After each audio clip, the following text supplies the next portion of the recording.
படத்தின் மூலியமா நடிகரா வந்து வலம் வந்திருக்காரு, பல பேரை வந்து ஈர்த்திருக்காரு அப்படின்னே சொல்லலாம். இந்த படத்தை பத்தி அவர் என்ன சொல்ல போறாரு அப்படிங்கறதுல எனக்கு நிறைய கியூரியாசிட்டி இருக்கு. So we would like to welcome Prashanth அவர்கள் to share few words about the film. நன்றி, எல்லாத்துக்கும் நன்றி. நேரமின்மை, ஸ்கூல் சுரேஷ் அந்த மாதிரிலாம் பேசினா காண்டாயிருவீங்க. ஸோ அதனால் அளவாக பேசிக்கிறேன். எங்கள் அண்ணன் சந்தானத்துக்கு இதுதான் ஆரம்பம். நீங்கள் சந்தானம் அண்ணனுடைய அடுத்த வருஷன் இங்கிருந்து தான் ஆரம்பிக்குது. எங்கள் அண்ணன் அப்படின்னு சொல்கிறப்போ அது சும்மா வெறும் வாய் வார்த்தை கிடையாது. எங்களை எல்லாம் அப்படி அரவணைச்சு எங்களோட பெரிய பாசிட்டிவ் எனர்ஜி, அதோட ஃபோக்கல் பாயிண்ட், சென்டர் பாயிண்ட் எங்கள் அண்ணன் தான். அவர் கொடுத்த பாசிட்டிவ் எனர்ஜி நைட் ஆனால் வருவார். என்ன பிரசாந்த் இன்றைக்கி என்ன பண்ண சொல்கிறான், தீய தாண்ட சொல்கிறானா அப்படிங்க. அப்படி என்ன பிரசாந்த் என்ன கூல் சுரேஷ் எல்லாம் புதைச்சிருக்கானுங்க, நம்மளையும் புதைச்சிருவானா அப்படிங்க. அப்படி அதாவது டைரக்டரு அதாவது கம்ப்ளீட்டாக கொடுத்துட்டு அப்படி கார்த்தி நான் எங்கேயுமே போகல கார்த்தி, நீ ஷூட் முடிச்சுட்டேன் விடு அப்படின்ட்டு வந்து அப்படியே இருந்தாங்க. மேகாகாஷ் வந்து அவங்க ஆக்சுவலாக அவங்களுடைய பாட்டி இருந்தாங்க. அதுக்கு போயிட்டு 2 நாளில் வந்தாங்க. இதெல்லாம் பெரிய டெடிக்கேஷன் சொல்லுவாங்க. அதாவது எமோஷனலான ஒரு விஷயம் இதெல்லாம். பட் அதை விட்டுட்டு இங்கே வந்து உட்காந்து வேலை செய்கிறது இருக்குல்ல, அது அவ்வளோ கஷ்டமான ஒரு விஷயம். அதை பண்ணியிருக்காங்க. ஒரு விஷயம் சொல்லணும் என்னென்னா, என்னுடைய நண்பன் கார்த்திக்கு மொத்த பாராட்டும் உன்னை தான் சேரும் நண்பா. என்னை நம்புனேன், என் கூடவே இருந்த. எனக்கு என்னென்னா, நான் டிக்லோனா பண்ண ஆரம்பித்ததுலப்போ பர்சனலாக பயங்கர ட்ராமா, அவ்வளோ வாழ்க்கையில் பிரச்சனை.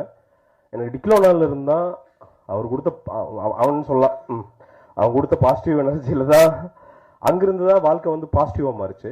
கூட ட்ராவல் பண்ணுறது. எனக்கு இந்த கதையை வந்து குழந்த மாதிரி தூக்கிட்டு எத்தனை நாள் அழுதுருக்கான்னு எனக்கு தெரியும். எவ்வளோ நைட்டுகள் வந்து பார்த்தீங்கன்னா, ஏன் நகராது சினிமா உங்களுக்கு தெரியுமில்ல, அவ்வளோ பிரச்சனைகள் இருக்கும். கை விட்டுறலாமான்னு தோணும், போதுன்னு தோணும், அவ்வளோ டென்ஷன்ஸ் இருக்கும். ஆனால் அதுக்கு என்னென்னா ஃபஸ்ட்டு இழுத்துட்டு வந்தது சந்தான அண்ணன். வாப்பா கார்த்தி பார்த்துக்கலாம் வா அப்படின்னு ஆரம்பிச்சு விட்டது சந்தான அண்ணன். இன்னைக்கு இந்த படத்துடைய முதலீடை தியேட்ரிக்கல் ஷேரில் மட்டும் அசல் பண்ணிடுச்சு. இந்த படம்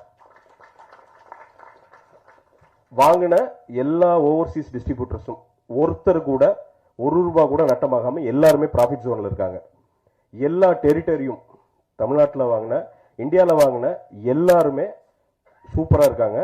இதை விட ஒரு பியூட்டிஃபுல்லான ஒரு விஷயம் என்னென்னா, என்றைக்குமே தியேட்டர்கள் ஆதரிக்கிற படங்கள் அப்படிங்கிறது வந்து ரொம்ப ரேராக தான் நடக்கும்.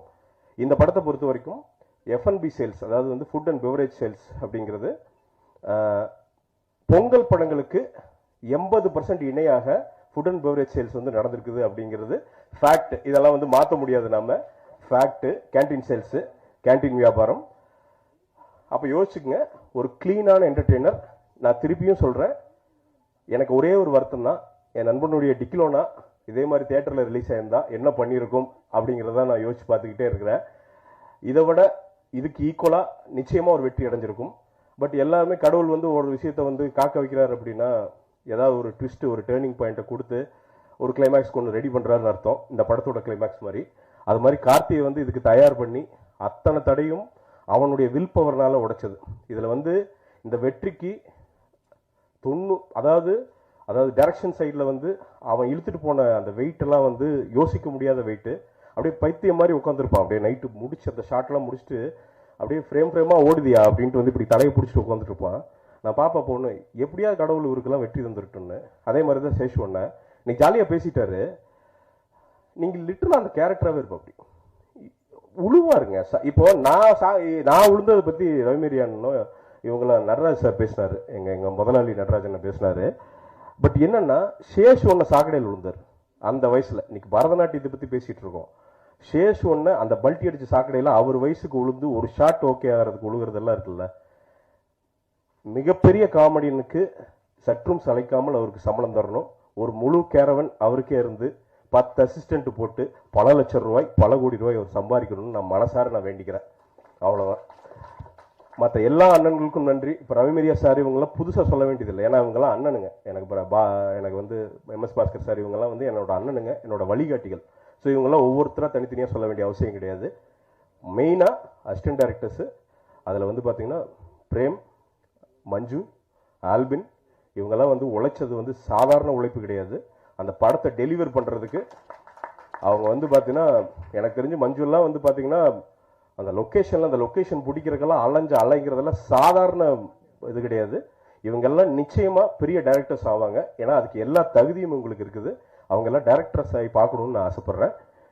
என் நண்பன் கார்த்திக்கு வாழ்த்துக்கள் நண்பா. நாம் ஜெயிச்சிட்டோம். யாரும் இனி வந்து வெற்றியை மறுக்கவே முடியாது. இல்லைங்க ஓடிடியில் ரிலீஸ் ஆயிடுச்சு, தியேட்டரில் ரிலீஸ் ஆயிருந்தா கம்மியாக பண்ணியிருக்கோம், இப்படி பண்ணியிருக்கோம்லாம் சொல்ல முடியாது. Stats is in front of everyone. Nobody can deny your success. நன்றி.